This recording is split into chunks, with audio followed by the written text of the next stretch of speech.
আলাইকুম। আপনারা দেখতে পাচ্ছেন যে আজকে আমরা নির্বাচন কমিশন কার্যালয়ে আসছি। আজকে বাংলাদেশের ইতিহাসের গুরুত্বপূর্ণ একটি দিন ছিল। গতকালকে বাংলাদেশের ত্রয়োদশ জাতীয় সংসদ নির্বাচন এবং গণভোট অনুষ্ঠিত হয়েছে। সেই গণভোটের ফলাফল বিকেল 5টা থেকে গণনা আরম্ভ করা হয়েছে। আমরা দেখেছি যে আপনাদের মাধ্যমেই, মিডিয়ার মাধ্যমেই দেশবাসী জেনেছেন। এখন রাত প্রায় 4টা বাজছে, বাজার পথে আছে। আমরা খুব আশ্চর্য লক্ষ্য করছি যে এই গণনা কার্যক্রমের সাথে নির্বাচন কমিশনের যারা জড়িত আছেন, রিটার্নিং অফিসার, সহকারী রিটার্নিং অফিসার এবং ইসির সদস্য যারা আছেন, নির্বাচনের ফলাফল ঘোষণার ক্ষেত্রে তারা অস্বাভাবিকভাবে কিছু কিছু ক্ষেত্রে বিলম্ব করছেন। আমাদের শীর্ষ নেতৃবৃন্দের আসনগুলোতে আমরা এজেন্ট যারা ছিলেন, সেই সমস্ত এজেন্টদের কাছ থেকে আমরা যে সিটটা পেয়েছি, সেই সিট অনুযায়ী এটা 8টা থেকে 9টার মধ্যেই রেজাল্ট বা তার ফলাফল ঘোষণা করার কথা, কিন্তু সেটা এখনো হয় নাই। 40 বছর ধরে অসংখ্য খুশির মিছিলে ছিল আইডিএলসি, থাকবে আগামীতেও। কোনো আসনে এটা হয়েছে যে আসনে যে সিটে স্বাক্ষর দিয়েছেন প্রথম সেখানকার রিটার্নিং অফিসার বা তার কর্মকর্তারা, কিছু সময় পরে সেটা চেঞ্জ করেছে। ঢাকা 17 আসনে এই ধরনের ঘটনা ঘটেছে। কমপক্ষে 8টি সিটে এই ধরনের তারা পরিবর্তন করেছেন, ওভার রাইটিং করেছেন। কেন চেঞ্জ করেছেন? বলেছেন যে একটু ভুল হয়ে গেছে, এটা সংশোধন করতে হবে। বিভিন্ন সেন্টারগুলোর যে রেজাল্ট শিট সেটা যোগ করে যেটা দাঁড়িয়েছিল, এটা কাটাকাটির আগে, ওভার রেটিংয়ের আগে পরে যেটা তার ওভার রেটিং করেছেন, সেখানে 5000 ভোট কমানো হয়েছে। একটি বিশেষ দলের প্রধানকে সুবিধা দেওয়ার জন্য আমরা মনে করি এই কাজটি করা হয়েছে। আমাদের যারা সেখানে ছিলেন এজেন্ট, তাদের কোনো কথা বলতে দেওয়া হয়নি। তারা ইতিমধ্যেই প্রেস কনফারেন্স করেছেন, প্রেসের সাথে কথা বলেছেন। আমরা বলেছি যে আপনার এই ব্যাপারে পদক্ষেপ গ্রহণ করুন। ঢাকার প্রায় সবগুলো আসনে আমাদের যারা আছেন, অর্থাৎ জামাত ইসলামী এবং আমাদের 11 দলীয় নির্বাচনী ঐক্যের সবার রেজাল্টটা দিতে এই ধরনের গড়িমসি করা হচ্ছে। আপনাদের পাশেই ঢাকা 15 আমাদের সম্মানিত আমির জামাত ডাক্তার শফিকুর রহমান, এই আসনে তিনি নির্বাচন করেছেন। আপনারা জানেন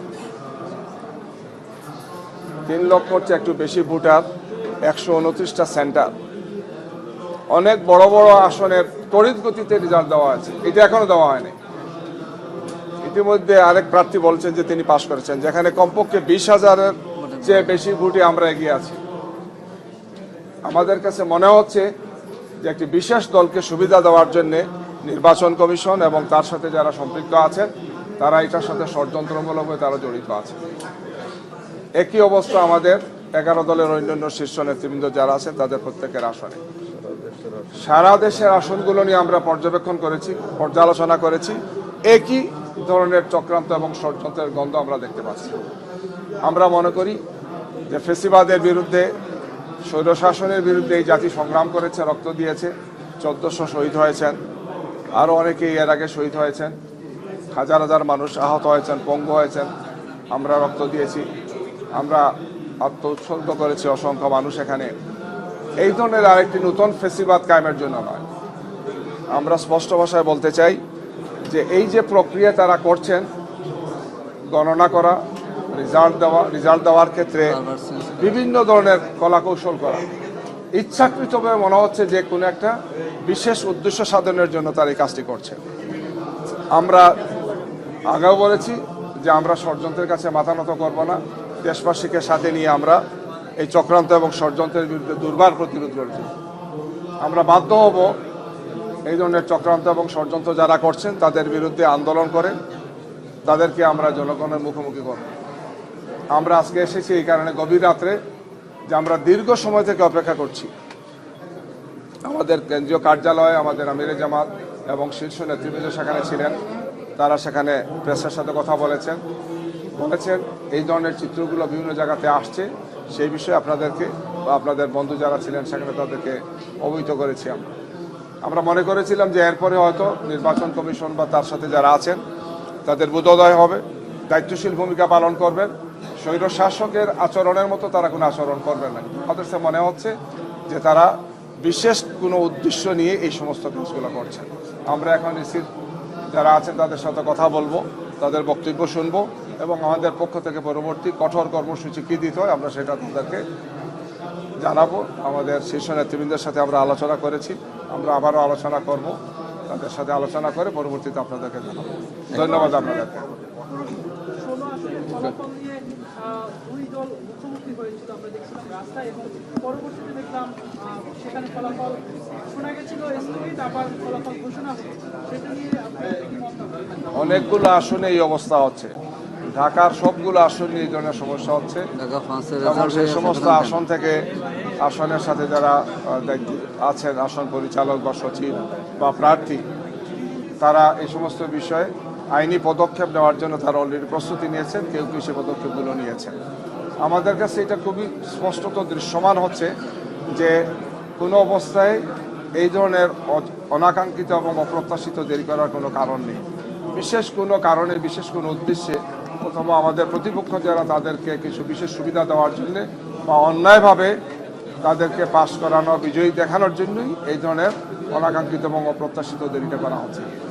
আমরা নির্বাচনের এই ফলাফল কি আপনারা প্রত্যাখ্যান করবেন? এসব ফলাফলগুলো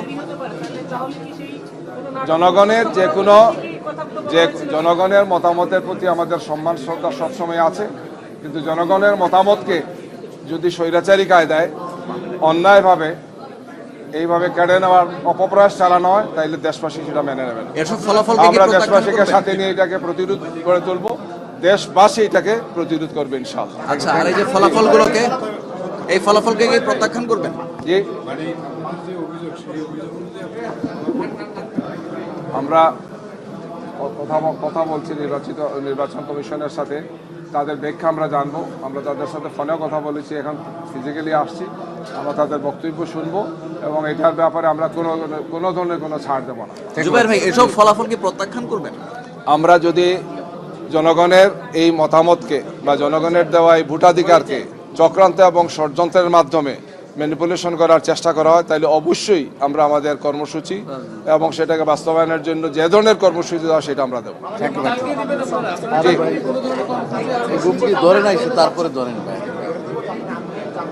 আমরা প্রয়োজনে আন্দোলনে যাব এবং সেটা কঠোর আন্দোলনে যাব।